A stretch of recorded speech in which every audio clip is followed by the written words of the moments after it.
Hello, ബോഗിൻവില്ല എന്ന ചിത്രത്തിൻ്റെ official OTT release തീയതിയാണ് ഇന്നൊരു വീഡിയോ ഭാഗത്ത്.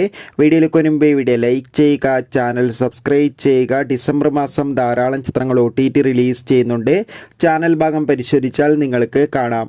ഫഹദ്, ചാക്കോച്ചൻ, ജ്യോതിർമയ് എന്നൊക്കെ പ്രധാന കഥാപാത്രങ്ങളായെത്തി അമൽ നീരദിൻ്റെ സംവിധാനത്തിൽ പുറത്തുവന്ന ചിത്രമായിരുന്നു ബോഗിൻവില്ല. ചിത്രത്തിന് അത്യാവശ്യം ഒരു ആവറേജ് അഭിപ്രായം സ്വന്തമാക്കാൻ വേണ്ടി സാധിച്ചിട്ടുണ്ടായിരുന്നു. എന്നാലും എല്ലാ സിനിമാ പ്രേമികളും ഒരേപോലെയായിരുന്നു ബോഗിൻവില്ല എന്ന ചിത്രത്തിൻ്റെ OTT റിലീസിനായി കാത്തിരുന്നത്. ഫൈനലി ചിത്രത്തിൻ്റെ OTT അവകാശങ്ങളൊക്കെ വിറ്റുപോയിരിക്കുകയാണ്. ബോഗിൻവില്ല എന്ന ചിത്രത്തിൻ്റെ OTT അവകാശങ്ങളൊക്കെ ഇപ്പോൾ സോണി ലീവ് എന്ന OTT പ്ലാറ്റ്ഫോമാണ് സ്വന്തമാക്കിയിട്ടുള്ളത്. ചിത്രം ഇതാ ഡിസംബർ 13 തീയതി OTT റിലീസ് ചെയ്യുമെന്ന് ഒഫീഷ്യലായി കൺഫേം ആക്കിയിട്ടുണ്ട്. എന്തായാലും ചിത്രത്തിൻ്റെ OTT റിലീസിനായി നമുക്ക് കാത്തിരിക്കാം. എത്ര പേരാണ് ബോഗിൻവില്ല എന്ന ചിത്രത്തിൻ്റെ OTT റിലീസിനായി കാത്തിരിക്കുന്നത്? തീർച്ചയായും കമൻറ്റ് ബോക്സിൽ രേഖപ്പെടുത്താൻ വേണ്ടി ശ്രമിക്കൂ. അടുത്തൊരു വീഡിയോയിൽ കാണുമ്പോൾ